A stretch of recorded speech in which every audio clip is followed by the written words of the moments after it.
Halo teman-teman, jadi kita dari kelompok satu. Kali ini kita pergi ke gereja, apa gue namanya? Gereja Katedral Jakarta. Gereja Katedral Jakarta. Kita di sini ada gua sendiri Yuka, Dan gua ada Agung Antonius. di belakang kamera ini ada Sajai, ada Dela Vincent dan juga ada Dea. Nah, jadi sebelum kita akan lanjut berkeliling ke tempat ini, gue mau jelasin dulu sejarah singkat dari tempat ini. Jadi gereja Katedral Jakarta ini tuh juga dikenal sebagai gereja Santa Maria Pelindung diangkat ke surga. Gereja itu memiliki sejarah panjang yang dimulai dari abad ke-19. Bener banget. Juga gereja ini tuh menjadi pusat ibadah umat Katolik pada zaman Oke. Batavia. Dan saat itu pemerintahnya masih Hindia Belanda. Nah, pembangunan dari gereja ini sendiri itu tuh ada beberapa tahap dan perpindahan lokasi sebelum akhirnya berdiri megah kayak sekarang ini nih, kan gila keren banget nih tempat. Dan sekarang ini lokasinya itu ada di lapangan Banteng gitu sampai seterusnya pastinya. Nah, habis ini kita akan masuk ke Sebelum masuk Museum Katedral. Katedral Jakarta. Kita akan ngelihat artefak-artefak dan berbagai barang yang bersejarah yang ada di gereja itu. Jadi ikuti kita terus. Let's go. Let's go.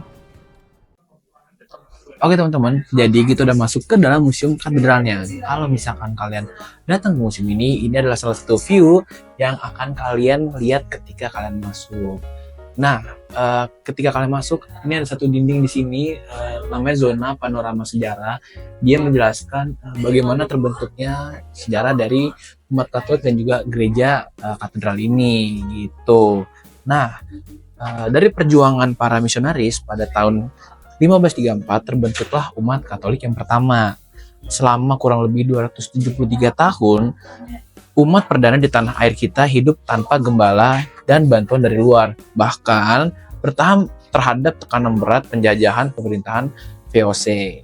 Nah, baru pada tahun 1807, Vatikan mengakui kekatolikan di Nusantara dengan mendirikan prefektur apostolik di Batavia yang menjadi cikal bakal terbentuknya gereja kita, yaitu Keuskupan Agung Jakarta. Betul banget. Dan masih banyak lagi yang bisa kita lihat di sini. Jadi kalian ikutin terus, kita akan lanjut masuk ke dalam situ.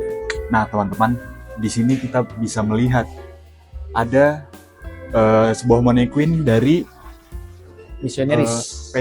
Petrus Faria Bonike SJ. Di sini ada bentukan kapal yang digunakan dulu waktu pertama kali ya ada di Indi atau sekarang Indonesia, yaitu pertama kali di Larantuka.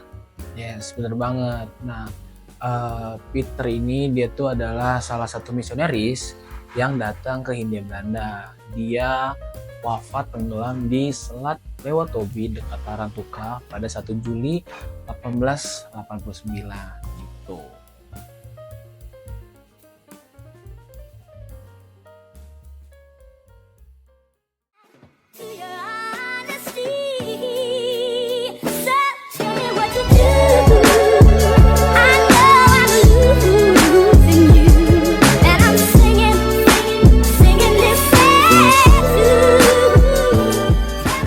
Oke teman-teman, jadi selanjutnya di sini ada satu dinding yang menjelaskan 3 periode gereja Keuskupan Agung Jakarta. Di sini periode pertamanya mereka menamainya masa perintisan, di mana di sini adalah awal terbentuknya umat Katolik, gereja Katolik di Hindia Belanda atau sekarang Indonesia. Tuh. Selanjutnya itu adalah persiapan menuju kemandirian gereja.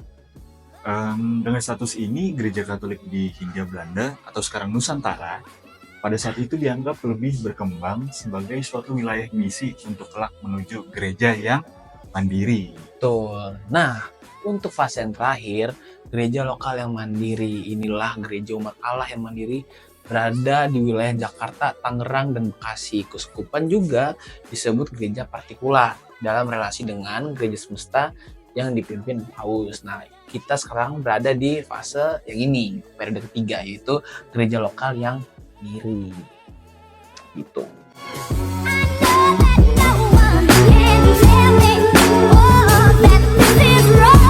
Nah, selanjutnya kita akan masuk ke satu ruangan yang dinamakan zona koleksi katedral. Jadi di sini menyimpan barang-barang yang berhubungan dengan katedral sudah dari lama banget gitu. Jadi kita masuk aja Gum ya. Langsung masuk aja. Langsung masuk Let's go. aja. Langsung sini. Nah, jadi di ruangan ini ada beberapa tempat, beberapa koleksi.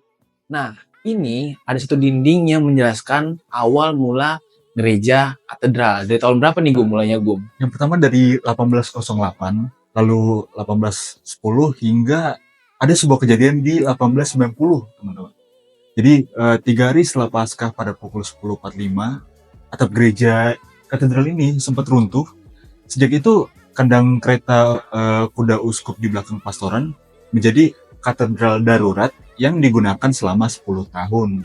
Wow, jadi banyak banget kejadian dari tahun 1808 di mana itu adalah pertama kali diresmikannya gereja ini sejak Prefektur Apostolic Batavia berdiri sampai tahun ini gitu. Lalu kalau di dinding ini dijelaskannya lahir hingga tahun 1901, yaitu di mana gereja katedral dengan nama pelindung Santa Prawn Maria diangkat ke surga ditahbiskan oleh Vikaris Apostolic Batavia MGR Edmundus Sibarandus Luypen gitu teman-teman. Jadi ini adalah sejarah yang bisa kalian baca kalau kalian datang ke sini.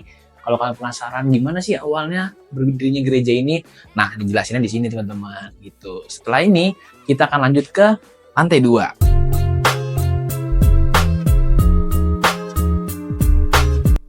Oke, jadi kita sekarang udah di lantai 2 dari Museum Katedral Jakarta. Sekarang kita akan masuk ke ruangan ini, kita akan ngeliat seluruh koleksi yang disimpan di ruangan ini. Buka Gum pintunya Gum. Let's go teman-teman.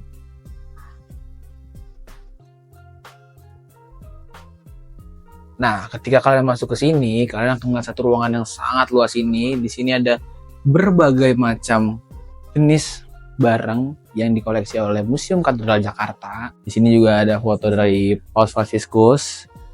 Di sini ada kursi-kursi, yaitu kursi untuk Bapak Suci. Sini kawan-kawan. Di sini ada peninggalan Hari Anak KAJ tahun lalu. Di sini ada bercak tangan, stempel tangan. Bercak tangan dari anak-anaknya gitu kayaknya Iya. ya.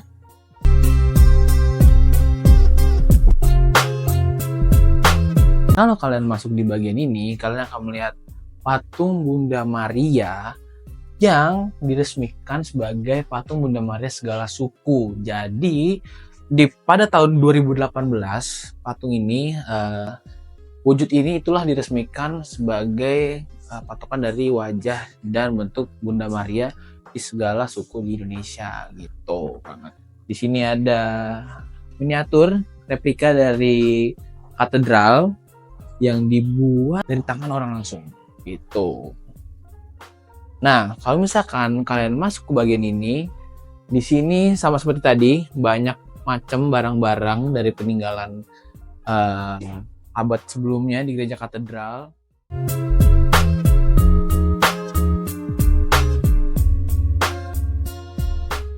Oke teman-teman, hari ini kita bersama Ibu siapa namanya? Ibu Lili. Ibu Lili di sini sebagai sekretaris museum. Sekretaris museum. Jadi kita akan tanya-tanya sedikit nih teman-teman. Pertanyaan pertama nih Ibu, overall itu isi utama dari Museum Katedral ini apa aja itu Bu? Si museum ya terutama sih benda-benda liturgi yang dulu pernah dipakai di gereja katedral. Oke. Kalau menurut Ibu, tanggapan Ibu sendiri terhadap antusiasme pengunjung mungkin dari yang beragama lain mungkin itu bagaimana Ibu? Apakah ramai atau bagaimana? Agama lain ramai banget. Ramai banget Ibu. Oke. Dari sekolah-sekolah negeri atau universitas lain. Iya. Islam.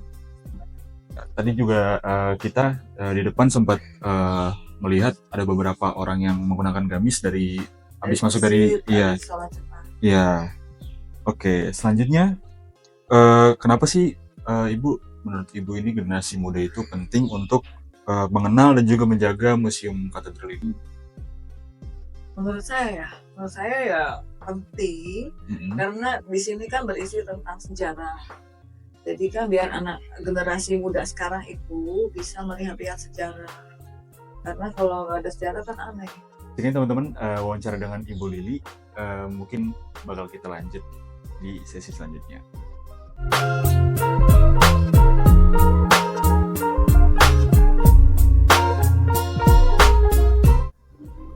Oke teman-teman, jadi kita sekarang udah di luar, kita ada di depan gereja katedralnya.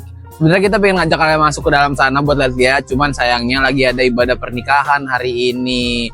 Jadi kita nggak bisa masuk deh ke dalam. Tapi nggak apa-apa, kita akan kasih lihat aja ke kalian. Ini ada pemandangan view pertama untuk kalian kalau kalian datang ke gereja katedral gitu.